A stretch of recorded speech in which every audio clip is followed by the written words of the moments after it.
Listo, mis hermanos, estamos hablando de el refugio en Cristo, el refugio en Dios, de cómo nosotros los cristianos tenemos que mantener refugiados en Cristo para cualquier situación. Dios a nosotros nos ayuda. Si estamos bien, nosotros debemos estar refugiados en Cristo. Y si estamos mal, pues tenemos que correr a refugiarnos en Cristo. Nosotros, cuando no teníamos a Cristo, Él nos daba la vida y nos sostenía. Y nosotros teníamos problemas y los tratábamos de solucionar de cuenta de nosotros. Hoy en día es un privilegio uno correr a Cristo, refugiarse en Cristo y saber que Él es nuestro alto refugio, nuestro castillo fuerte, nuestra roca firme y que con Él tenemos todo. Dios nos libra de todas las situaciones cuando nos refugiamos en Él. Dicen que en la Segunda Guerra Mundial un soldado americano, un marín, se desligó del grupo, se soltó del grupo por alguna razón que los estaban persiguiendo en una isla y entonces él quedó solo y entonces corrió y a refugiarse en una cueva y le dijo al Señor, él era cristiano, y le dijo: Señor, por favor, líbreme de mis enemigos en su santa voluntad. Si usted me quiere librar de esta, pues bien, y si no, Señor, se llegó mi hora y lo que usted decida conmigo. Y entonces se ha metido en una cueva oscura, pero una cueva tiene la puerta abierta, y entonces los enemigos eran grupos de soldados enemigos revisando cueva por cueva, y el hombre por allá camuflado detrás de unas piedras mirando la entrada y nervioso y orando, y de pronto ve que una araña empieza en la puerta a construir una telaraña. Construye la telaraña. Entonces el hombre dijo: Dios sí tiene sentido del humor, yo lo que necesito es una puerta de piedra, no una telaraña. ¿Qué va a ser una telaraña? Y entonces empiezan a llegar los soldados enemigos y el hombre se entrega a Dios y dice: bueno, Dios, me encontraron. Pero cuando de pronto llegan los enemigos a la cueva esta y ven esa telaraña ahí y dicen: aquí no hay nadie, aquí no ha entrado nadie, porque el que hubiera entrado hubiera desbaratado esa telaraña. Entonces sigamos, que aquí no hay nadie. Y entonces el hombre, apenas ve que pasan los soldados de largo, se dio cuenta de que la telaraña sobre la entrada de su cueva parecía en realidad como si llevara tiempo sin que nadie entrara en ese lugar, y le dice: Señor, perdóname por favor, yo había olvidado que contigo una telaraña es más fuerte que un muro de piedra. Amén. Lo salvó, lo protegió con una telaraña. Hay cosas que nosotros vemos que nos parecen muy insignificantes, que Dios está haciendo cositas que no parece que valieran la pena, pero es metido bajo el refugio de Dios, que Él sabe cómo nos ayuda, cómo nos protege con cositas que nosotros no vemos. La enseñanza se llama cualidades de los que nos refugiamos en Dios, cualidades de los que nos refugiamos en Dios. ¿Qué se nos nota o qué debemos tener las personas que nos refugiamos en Dios? Vayamos a el primer libro de Reyes, capítulo 17, y hablemos de un profeta grande del Antiguo Testamento, cómo este hombre tenía unas cualidades que lo hacían refugiar en Dios, no dudar de Dios, siempre caminar con Dios. Primero de Reyes, capítulo 17. dice la palabra de Dios allí que entonces Elías de Tisbé, hay una pequeña aldea que se llama Tisbé, y a los que nacen allí se le llaman tisbitas. Elías es tisbita, de Tisbé. Entonces Elías, tisbita, que era de los moradores de Galaad, le dijo a Acab es el rey, le dijo: vive Jehová Dios de Israel, en cuya presencia estoy, que no habrá lluvia ni rocío en estos años, sino por mi palabra. Es decir, va a haber una sequía tremenda hasta que yo diga, porque el Señor lo mandó a decir eso. Y vino a él, a Elías, palabra de Jehová diciendo: apártate de aquí y vuélvete al oriente y escóndete en el arroyo de Querit, que está frente al Jordán. Beberás del arroyo, y yo he mandado a los cuervos que te den allí de comer. Y él fue e hizo conforme a la palabra de Jehová, pues se fue y vivió junto al arroyo de Querit, que está frente al Jordán. Y los cuervos le traían pan y carne por la mañana, y pan y carne por la tarde, y él bebía del arroyo. Pasados algunos días, se secó el arroyo, para colmo de males. Se secó el arroyo, porque no había llovido sobre la tierra. Vino luego a él palabra de Jehová. Hermoso esto, cuando viene palabra del Señor a nosotros. Vino palabra de Jehová: levántate, vete a Sarepta de Sidón y mora allí. He aquí, yo he dado orden allí a una mujer viuda que te sustente. Entonces él se levantó y se fue a Sarepta, y cuando llegó a la puerta de la ciudad, he aquí una mujer viuda que estaba allí recogiendo leña, y él la llamó y le dijo: te ruego que me traigas un poco de agua en un vaso para que beba. Y yendo ella para traérsela, él la volvió a llamar y le dijo: te ruego que me traigas también un bocado de pan en tu mano. Y ella respondió: vive Jehová tu Dios, que no tengo pan cocido, solamente un puñado de harina tengo en la tinaja y un poco de aceite en una vasija. Y ahora recogía 2 leños para entrar y prepararlo para mí y para mi hijo, para que lo comamos y nos dejemos morir. Verso 13. Elías le dijo: no tengas temor, ve, haz como has dicho, pero hazme a mí primero de ello una pequeña torta cocida debajo de la ceniza y tráemela, y después harás para ti y para tu hijo.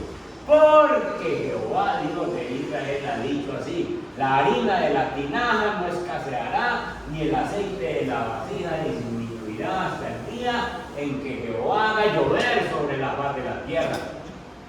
Entonces ella fue e hizo como le dijo Elías, y comió él y ella y su casa muchos días. Y la harina de la tinaja no escaseó, ni el aceite de la vasija menguó, conforme a la palabra que Jehová había dicho por él. Amén. Amén.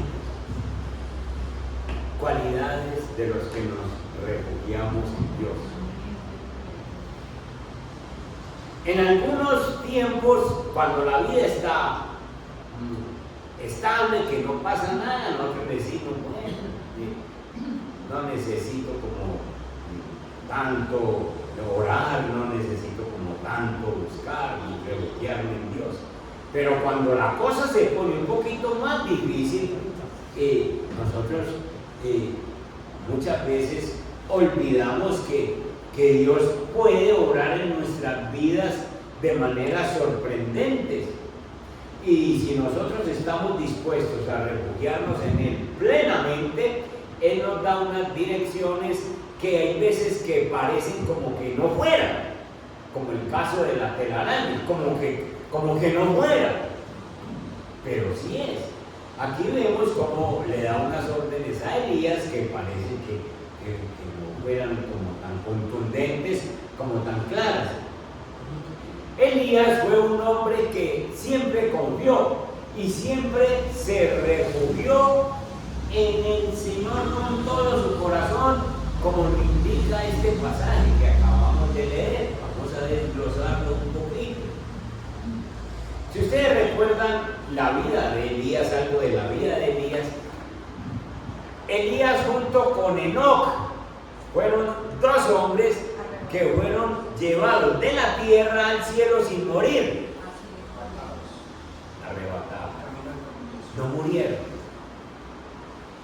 Si ustedes recuerdan también algo de Elías, Elías fue el que se le apareció en el monte de la transfiguración junto con Moisés a Jesús para fortalecerlo. Se aparecieron Moisés y Elías. Es decir, que estamos hablando de un gran profeta del Antiguo Testamento, pero que era un profeta que también dice Santiago, dice la Biblia, que era un hombre sujeto a pasiones iguales que nosotros. Y entonces, en lo que está diciendo la Biblia de él, miren todo lo que yo hice con Elías, porque Elías se cubría, Elías se refugiaba en mí. ¿Qué está esperando usted para refugiarse en mí? Yo hacer lo mismo que hice conmigo. Entonces veamos algunas cualidades de las que tenía Elías y de las que tenemos que adoptar nosotros para que tengamos refugiados en Cristo. La primera, los que nos refugiamos en Cristo vivimos para la gloria de Dios. Vivimos para la gloria de Dios. Elías, bájate el capítulo 19 de Elías y búscate el verso 10. Elías era un hombre que pensaba en Dios. Él no pensaba en él, pensaba en servirle a Dios. Cuando, en el 19:10, cuando Jezabel, que es una mujer de 12 en conducta, horrible, asesina, ladrona, le roba la tierra, de las que se enamora, ella le quita la tierra a los que sea. Y entonces Jezabel está persiguiendo a Elías. Y Elías se va al desierto, se mete en una cueva, Dios lo visita y le dice: ¿qué haces aquí, Elías? Y Elías muestra que él vive para la gloria de Dios. Él respondió: he sentido un vivo celo por Jehová, Dios de los ejércitos. He sentido un vivo celo, es decir, yo cuido lo que Dios me dice, yo cuido lo que Dios me da, yo siento celo por no ir a fallarle al Señor, yo pongo cuidado, he sentido un vivo celo por lo que Dios me dice, porque los hijos de Israel, todo el pueblo de Israel, han dejado tu pacto, han derribado tus altares y han matado a espada tus profetas, y solo yo he quedado y me buscan para quitarme la vida. Entonces él está escondido porque dice: es que yo soy un hombre que siento celo por cumplir las cosas tuyas, ¿no? A mí me duele que ese pueblo de Israel peque, a mí me duele que mi familia peque. Yo trato de no pecar, yo trato de no fallar, yo siento celo por las cosas tuyas. Qué bueno que en la iglesia hayan personas que son capaces de decirle a otro: mire, usted no está caminando bien. Y el otro, ¿qué va a hacer? Se enoja y dice: ay, usted está metido porque tiene que meterse por mi vida cristiana. ¿Por qué más bien no piensa que Dios se lo mandó para decirle: camine mejor? Pero ¿saben cuál es la actitud normal en las iglesias? Usted no tiene por qué decirle nada.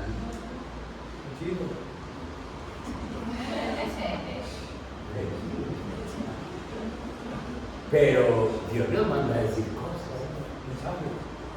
Dios nos manda a decir cosas. En un tiempo yo iba a la cárcel de máxima seguridad en San Gabriel. Iba a visitar los presos por sábado. Y estaba un muchacho que quería ser pastor.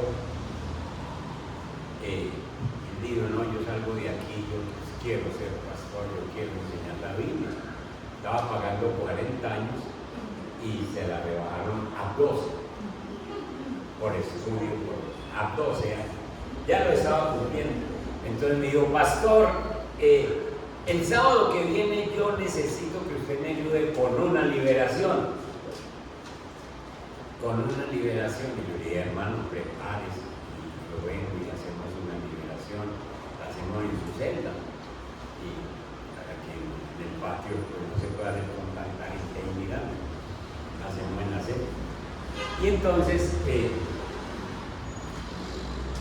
nos preparamos para ese sábado. Llegué yo como a las 11 de la mañana y iba a empezar a hacer la liberación cuando había un muchacho allá, uno de los del patio de esos viciosos, fumando marihuana y completamente como oído, ¿cierto? Y entonces llegué y me dice, pastor, así con ese tonito, pastor, ¿qué liberación le va a hacer a ese hombre? Si ese hombre se mantiene con unas revistas viendo pornografía. Mire yo al futuro pastor. Y le digo yo, ¿por qué está diciendo eso? ¿Por qué ese muchacho está diciendo eso? Pastor, es cierto. Es cierto. El Espíritu Santo cogió a ese hombre para abrirle la boca y para informarme a mí que antes de hacerle una liberación tenía que renunciar a las revistas que le llevaban. Y este futuro pastor no se enojó, sino que dijo, Señor, gracias, qué forma de hablar, Señor. Trabajo, todo oído por allá, si se mantiene viendo revistas pornográficas. Pero le descubrió el pecado a través del demonio. ¿Cómo te parece? Es que el Señor pone a hablar al que quiera. Y le dije, hermano, hoy no se va a poder.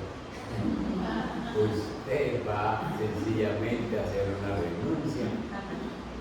El día que usted me diga, ya queme esa revista o tal cosa, podemos empezar a trabajar. Pero hoy no se va a poder. Me fui para donde el hombre ese y le dije, hermano, muchas gracias. Venga, ve y haga una oración de ve. En medio de esa, y la hizo. Él la hizo. Después, tiempo más tarde, me di cuenta que lo mataron, muchachos. Pero ese día habló el Señor. Él habla como quiera. Habló por un asno, ¿sí o no? Y él habla como quiera. Y le manda a decir cosas a uno con quien quiera. Y entonces nosotros debemos estar atentos a cómo nos habla Dios. ¿Por qué me voy a enojar yo cuando un hermano me dice, hermano, esa no es la forma de vivir la vida cristiana? Hermano, esa no es la forma de ir a la iglesia. Hermano, esa no es la forma de comportarse en la iglesia. ¿Será que el Espíritu Santo me está hablando?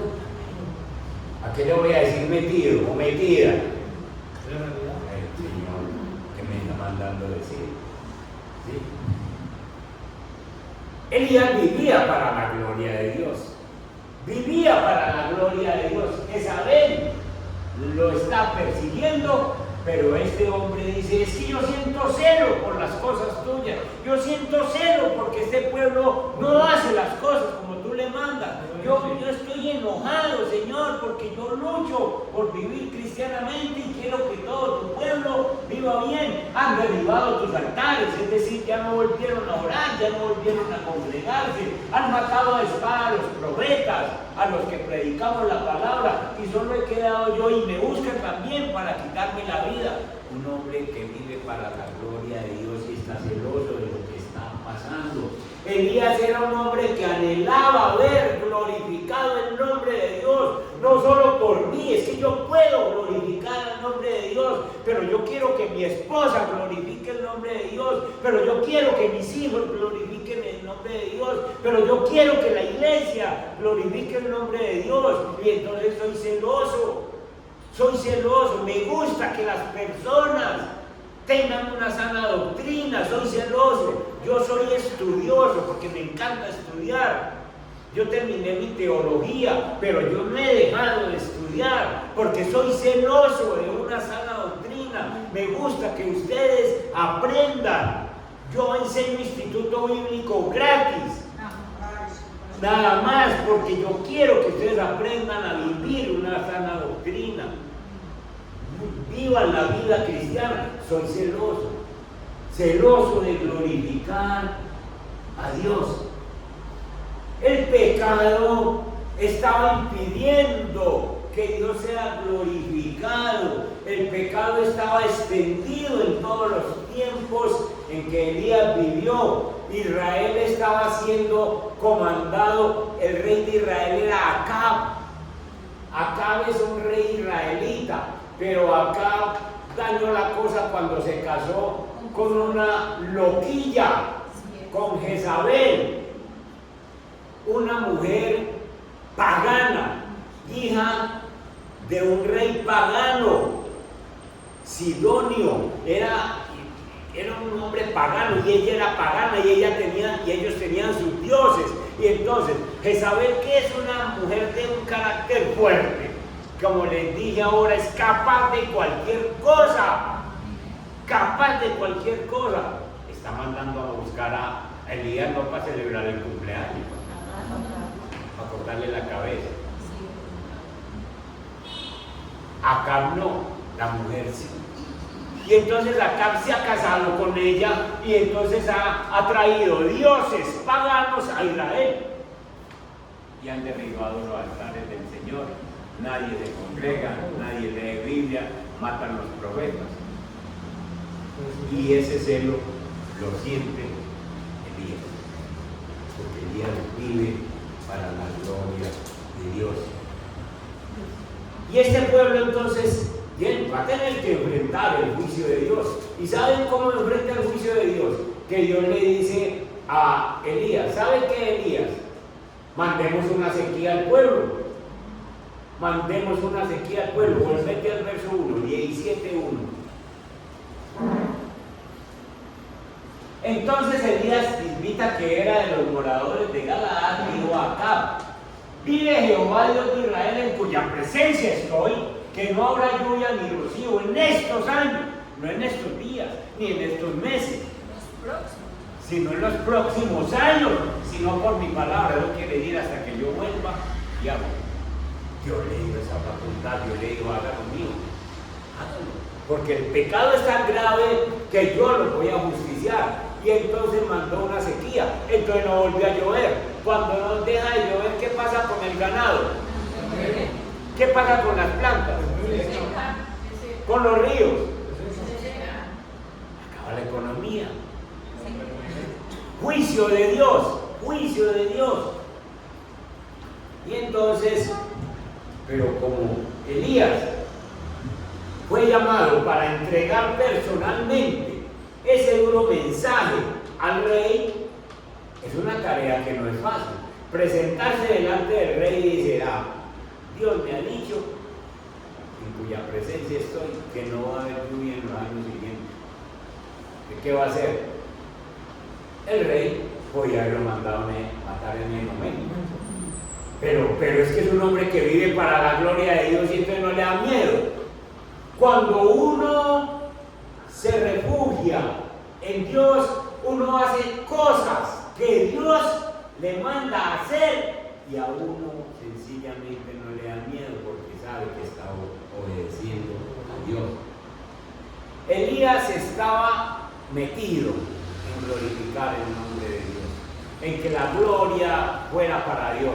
Entonces yo voy y hablo con el rey, no importa si se pone rojo, no importa si se pone pálido, no importa la actitud que tome, pero yo le voy a decir lo que Dios me mandó decir, porque yo vivo para darle gloria a Dios. Y valientemente puso la palabra de Dios por encima de sus sentimientos personales. ¿Sentía miedo? Sí, pero iba a glorificar el nombre de Dios. Todas estas cosas. Consciente estaba este hombre de que Dios lo observaba en todo momento. Y usted y yo debemos estar conscientes de que nosotros, Dios nos observa en todo momento. Dios no es que usted se acueste a dormir y Dios también se acuesta. No, Dios lo mira de noche. Dios lo mira de día. Dios lo mira cuando usted está en una discusión con un hermano, con un familiar. ¿Saben a quién mira más Dios? A usted que al otro. Porque él dice, este es el hijo mío, vamos a ver qué hace mi hijo, vamos a ver qué hace mi hija, vamos a ver cómo se comporta. Ese era sencillamente Elías diciendo, el Señor me mandó y el Señor me está mirando. Y entonces siempre pensaba en que él tenía que dar la gloria a Dios. Aplicación número 1 para nosotros de este punto de vivir para la gloria de Dios. Al igual que Elías, nosotros también debemos vivir siempre para la gloria de Dios. Siempre para la gloria de Dios. Todo lo que hagamos sea para la gloria de Dios. Me coloqué a trabajar o me colocaron a trabajar en este puesto. Yo llego a la hora que es, no por el patrón, sino para la gloria de Dios. Yo salgo a la hora que es, no porque me estén mirando, sino para la gloria de Dios. ¿Sí? A mí me ponen a trabajar en una tienda, yo no me echo un peso al bolsillo porque es para la gloria de Dios. Dios me está mirando y yo debo dejar a Dios siempre en alto donde esté. ¿Sí? Entonces, hermanos, cualquier cosa que nosotros hagamos para la gloria de Dios. Miren 1 Corintios capítulo 10, verso 31. 1 Corintios 10, verso 31. Dice la palabra: si pues coméis o bebéis cosas tan sencillas como comer y beber, usted se está tomando un vasito de agua o se está comiendo su desayunito o hacéis otra cosa, hacedlo todo para la gloria de Dios. Es decir, denle gloria a Dios. Señor, tengo apetito para comerme este desayunito. Gloria a ti, Señor. Tengo dientes, Señor. Con un dolor de muela. Sí, puede ser. Pero Señor, tengo estos dientes y puedo comerme esta carolina. Miren, ¿saben que el apóstol Pablo pone estas dos cosas, comer o beber, como las cosas que hacemos cuando? Diario y varias veces. Todo el tiempo. Saca de aquí para allá, y pase para extiende, porque ya que todo el mundo está oyendo. En esa nos la pasamos, ¿sí o no? La gran mayoría del tiempo. Entonces pone dos cosas sencillas que hacemos diario para que nosotros sepamos que es que la gloria para Dios es todo el tiempo. Usted y yo tenemos que pensar en vivir para la gloria de Dios. Por eso les dije en la oración en esta mañana, yo le digo gloria a Dios porque en su casa están todos bien. Ya debía de haber la oración. Ahí está. Nosotros, los que nos refugiamos en Cristo, veamos la gloria y vivimos para la gloria. Los que nos refugiamos en Cristo. ¿Para qué nos metemos bajo su refugio? Si no es para darle gloria. Nos metemos bajo su sombra, es para darle gloria. Uy, Señor, la gloria para ti. Señor, vivo para ti. Y entonces, sencillamente, Vivir para la gloria de Dios comienza cuando yo acepto que Cristo es mi Señor. Porque lastimosamente hay cristianos que han dicho: yo he aceptado a Cristo como Salvador. Entonces me salvó y listo, entonces soy salvo. Pero no lo han aceptado como Señor. Y la Biblia dice que si Él es el Señor, entonces yo debo honrarlo como Señor. Filipenses capítulo 2, el verso 10 y el 11, nos aclara el apóstol Pablo que Jesús es el Señor para gloria de Dios Padre. Y entonces cuando yo tengo a Jesús como el Señor, dice que en el nombre de Jesús se debe doblar toda rodilla de los que están en los cielos, los ángeles, de los que están en la tierra, nosotros, y los que están debajo de la tierra, los que se pierden. Y toda lengua confesará que Jesucristo es el Señor para gloria de Dios Padre. Toda lengua tiene que confesar. Él es el Señor. Él es mi Señor. Y si es mi Señor, todo lo que yo hago es para la gloria de Dios. Usted no tiene que estar mirando quién le está viendo para hacer un trabajo. Hay trabajadores tan deshonestos que si saben que el patrón prendió el carro y se fue, ellos también se sientan. Usted sabe eso, Giovanni, ¿no? Se sientan, hacen otra cosa. Y cuando sienten que el patrón llegó, cogen la herramienta. Nosotros no necesitamos eso porque nosotros todo lo que hacemos, desde comer o beber, cuanto más trabajar, cuanto más vivir en la casa, desde cualquier cosa, siempre lo hacemos para la gloria de Dios. Así es que nos refugiamos. Si usted dice: no, yo me refugio en el Señor, pero no le da la gloria, pues el Señor le dice: sálgase de aquí de este refugio porque usted no está bien. Segunda cualidad. La primera entonces es que los que nos refugiamos vivimos para la gloria de Dios. Los que nos refugiamos en Dios obedecemos sin demora. Obedecemos ya. Miremos a Primero de Reyes capítulo 17 versos 3 y 4. Seguimos entonces con nuestro amigo Elías. El verso 3. Desde el verso 2 entonces vino a él palabra de Jehová diciendo: apártate de aquí y vuélvete al oriente. Escóndete en el arroyo de Querit que está junto al Jordán. Beberás del arroyo y yo he mandado a los cuervos que te den allí de comer. Elías es un profeta comprometido con Dios y todo lo hace para la gloria de Dios, pero aquí recibe una orden. Después de que se encuentra con Acab y que le da esa palabra, entonces el Señor le dice: usted se me va de este pueblo, y se me va y se me esconde en el arroyo de Querit, allá junto al Jordán, y vas a beber del arroyo, allá vas a tener agüita un tiempo, y yo he mandado a los cuervos que te den allí de comer. Ustedes no ven a Elías diciendo: vean el Señor lo que se le ocurre, ni una carpita ni nada para yo ir allá a establecer una carpita al lado del arroyo. ¿Cuántos días, Señor? ¿Ustedes lo ven preguntando eso?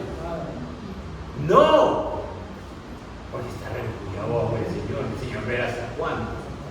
Y lo mandó para el arroyo a que se quede allá. Y enseguida llega y le dice: beberás del arroyo y yo he mandado a los cuervos que te den allí de comer. Un cuervo es un animal inmundo para los judíos, porque un cuervo lo come si no carroña. Mientras más podría esté la marpesina, más bueno le sabe. Sí. Da mal aliento.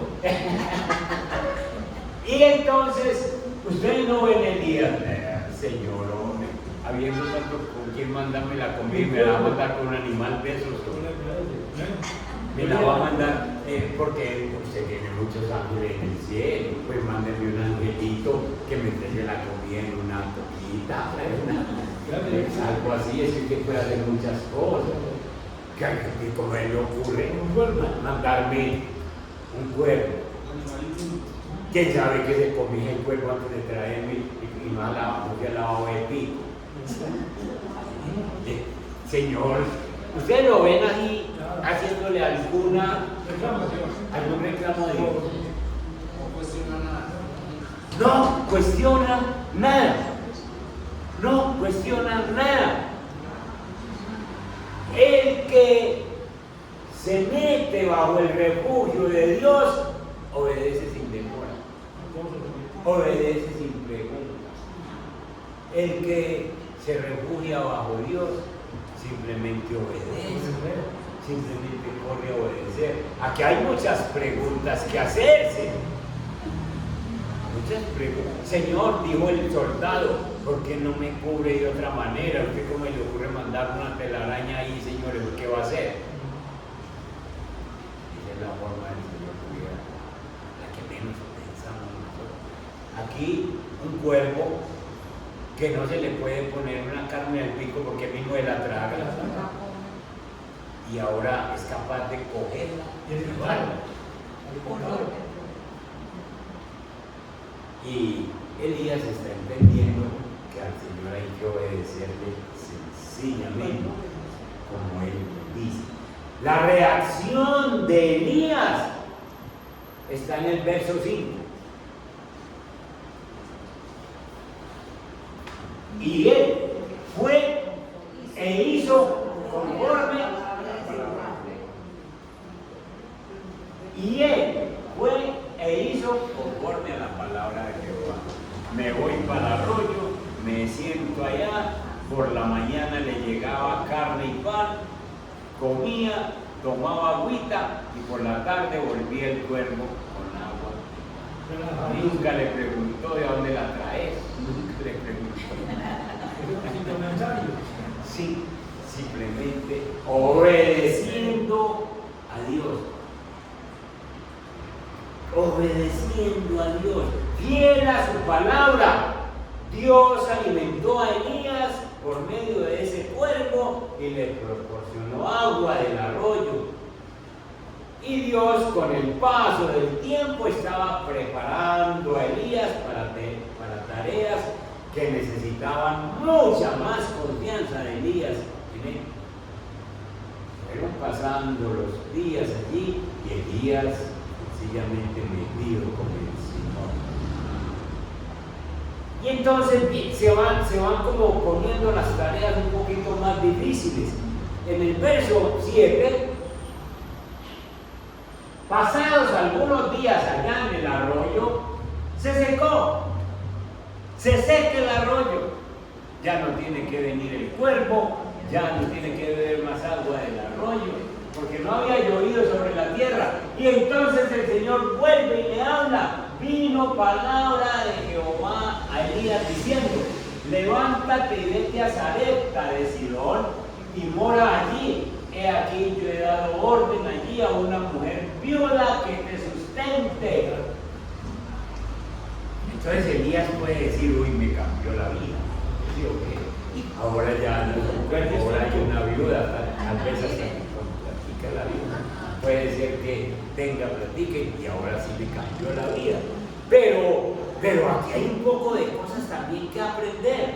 Resulta que Sarepta de Sidón es una ciudad pagana. ¿Saben? Sarepta, ¿cuál es la ciudad? Es la ciudad donde nació Jezabel. Esa ciudad es del papá de Jezabel. Es decir, son paganos. Y Elías es un hombre cristiano, metido con Dios. Y entonces Elías otra vez podía decir: Señor, ¿por qué no me manda para otra ciudad? ¿Por qué no manda pagana? Y a que me alimente una mujer pagana. Y a que me dé esa comida que ellos comen. ¿Usted se acuerda de Pedro? ¿Cuál era el problema que tenía? Por allá en los Gálatas y en Hechos de los Apóstoles, cuando baja un lienzo, ¿cuál era el problema que tenía Pedro? Que era comida que no comían los israelitas, comida que era para ellos inmunda. Y el Señor le dice, ahí tiene, mata y come. Y entonces este israelita Elías también tiene el mismo problema, pero no alega con el Señor. El que se mete bajo el abrigo del Altísimo, el que mora bajo la sombra del Omnipotente, aquel que se refugia en Cristo, obedece inmediatamente. Bueno, me salió un verso.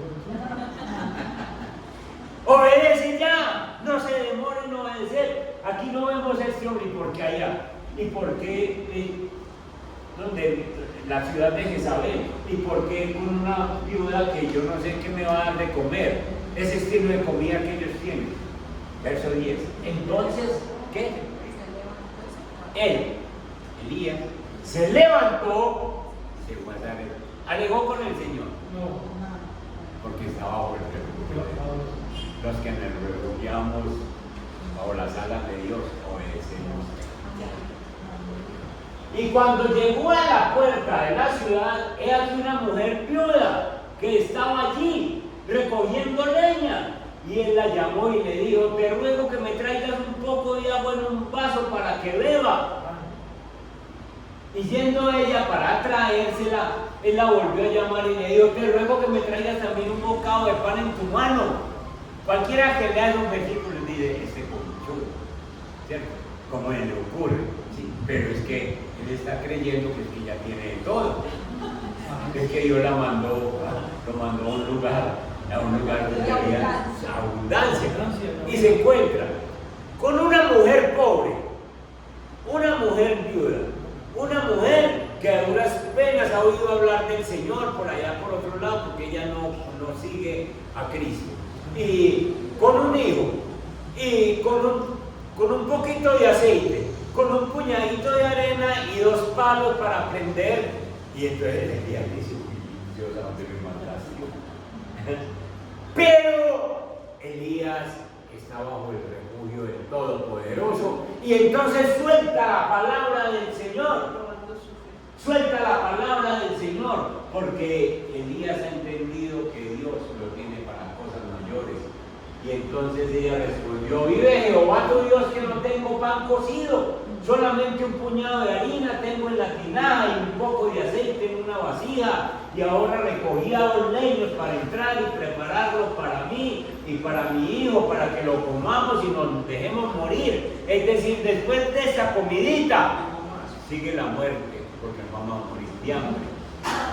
Pero están hablando con un hombre que está bajo el refugio del Todopoderoso.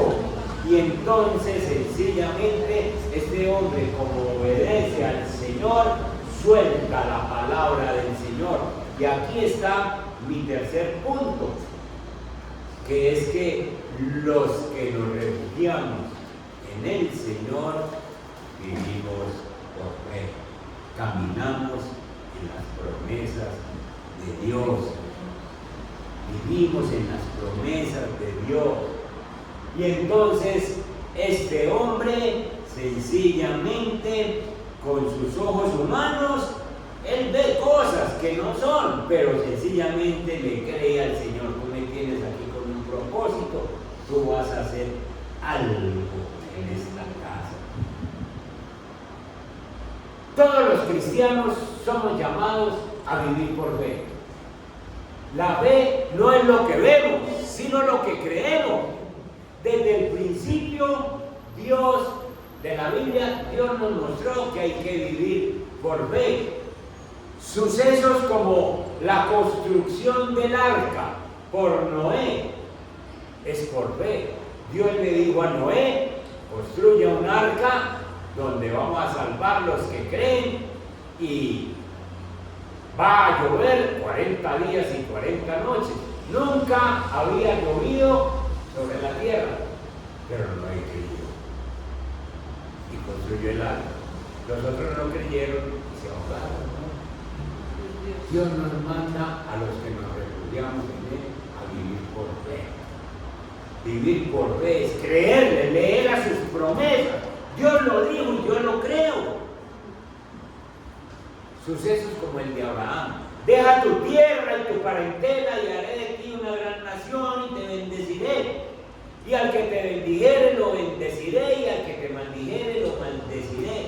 Y serán benditas en ti todas las familias de la tierra. Promesa que me encanta a mí, porque cuando le logré entender que mi familia es bendita, cuando Jesús entró a mi casa, entonces yo entiendo, Señor, se cumplió la promesa de Abraham, porque Jesús es descendiente de Abraham. Y entonces cuando Jesús llega a mi vida, se está cumpliendo la promesa de que hay bendición para mi casa, por fe. Y entonces, imagínense todo lo que ha hecho Elías por fe. Se va para un arroyo y espera que un cuerpo lo alimente. Eso es fe, ¿sí o no? Uno que va a saber si un cazador tumba el cuerpo por ahí y no llega con la comida.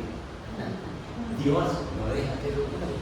Pero entonces vive por fe sin saber cuánto tiempo le va a tocar. Imagínense que a usted le dijeran como hombre, le dijeran, váyase para un país extranjero, allá tengo una viuda anónima, todavía no le doy el nombre, y ella lo va a cuidar. ¿Usted la cuida? Yo creo que no. Este hombre le creía así. Él lo que está viendo no parece muy prometedor, pero sí está viendo la mano de Dios. Elías sabía que lo poco es mucho en manos de Dios. Lo poco es mucho. 2 panes y 5 pesos. Es muy poquito para nosotros, pero es mucho en las manos de Dios. Y entonces, este hombre, por fe, le dice a esa mujer, en el verso 12, tengo en la pinada, vive Jehová, Dios de vos. Y ella, todo, bájalo. Y ella respondió, vive Jehová tu Dios, que no tengo pan cocido, solamente un puñado de harina tengo en la pinada y un poco de aceite en una vasija, y ahora recogía 2 leños para entrar y prepararlo para mí y para mi hijo, para que lo comamos y nos dejemos morir. Verso 13. Miren la fe de Dios. Él le dijo, no tengas temor. No tengas temor, porque este hombre vive bajo el refugio de Dios. Y se acuerdan una frase que él tiene muy favorita. Vive Jehová en cuya presencia estoy. ¿A qué hora está en la presencia? ¿Puede decir usted eso? Vive el Señor en cuya presencia me mantengo. Ojalá que así sea. El fe es que nos mete el enemigo. Y uno cuando está diciendo palabras, estirando tronco, dando las personas, no creo que esté en la presencia del Señor. No tengas temor, haz como has dicho, pero hazme primero de ello una pequeña torta, no le pidió mucho, del puñadito, haga pártelo para los 3 mías, pero debe primero a mí. Porque Elías está representando a Dios en la tierra, le está diciendo, vamos a ver, usted es una incrédula, pero vamos a ver si cree en mi palabra y cree en lo que yo digo. Hágame primero a mí la pequeña torta cocida debajo de la ceniza y tráemela, y después harás para ti y para tu hijo. Y después, si fueran los paisas, diríamos, oiga eso, primero mi muchachito, primero mi niño, sí. Primero yo, después yo, segundo yo, y después yo también. Pero Dios está probando a esta mujer diciéndole, mira, a ver, se cree que fue el que llegó aquí, que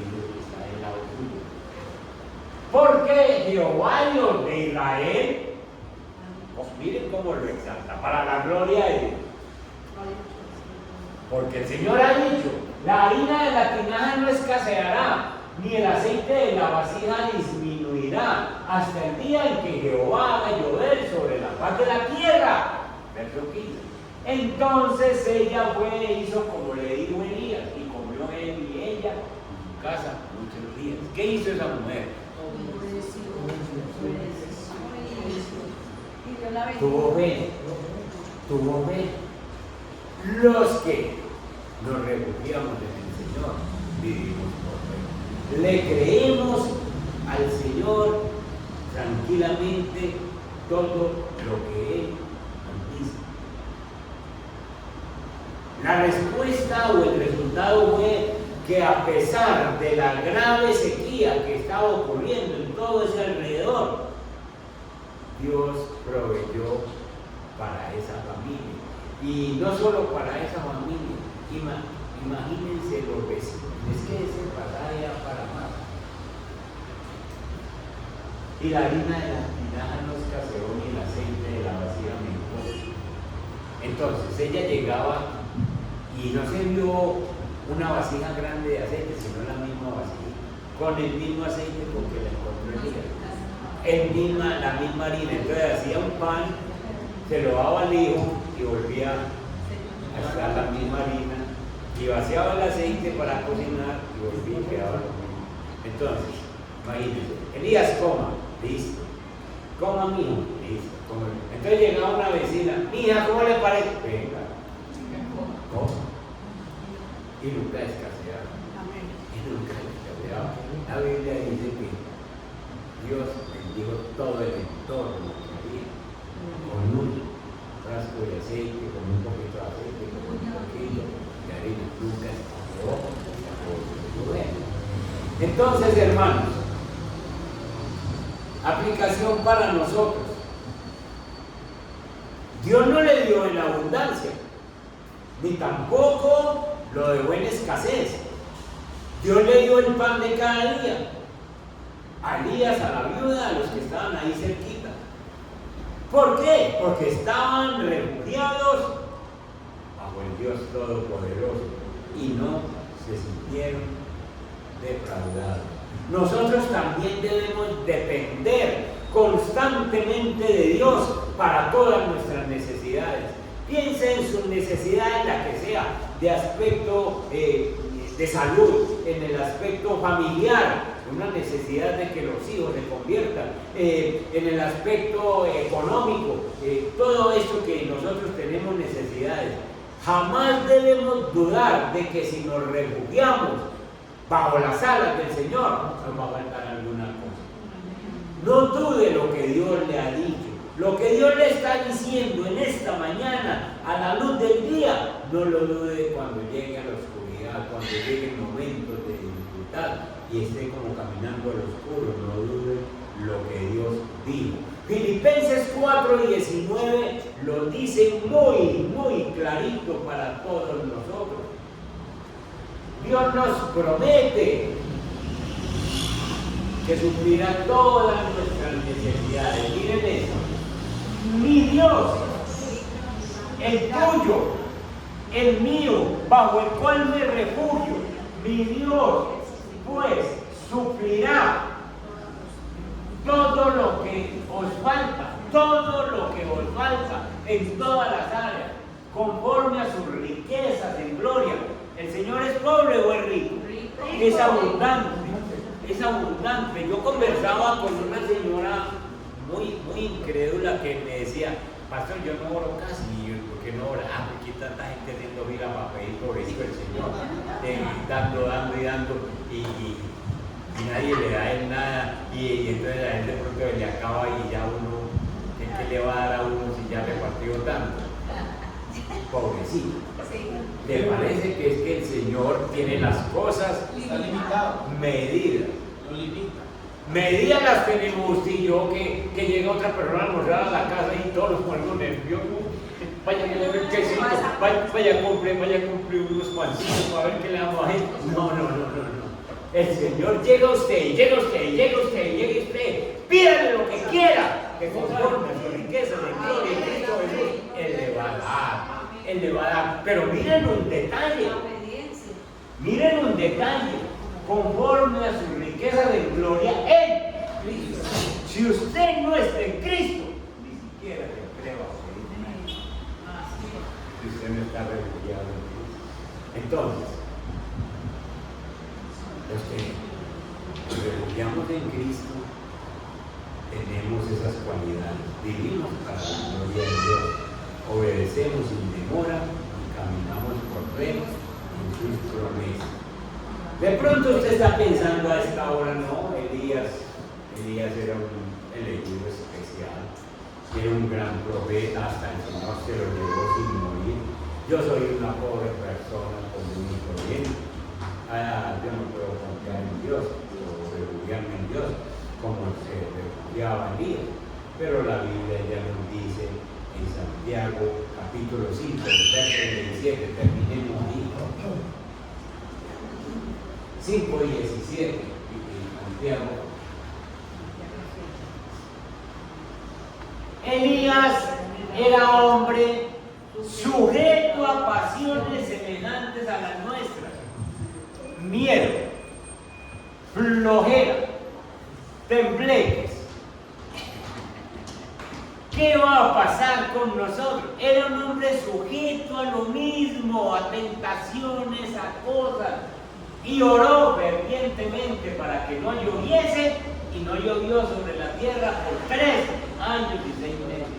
Y otra vez oró, y el cielo dio lluvia y la tierra produjo su fruto. Lo que nos está diciendo la Biblia es sencillamente que Elías era un ser humano, igual que usted y que yo, pero que Elías mantenía bajo el refugio de Dios y oraba.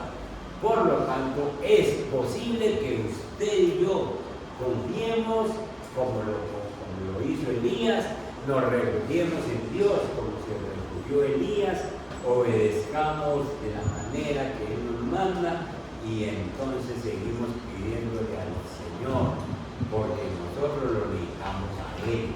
Apartados de Él, nada podemos hacer. Oremos.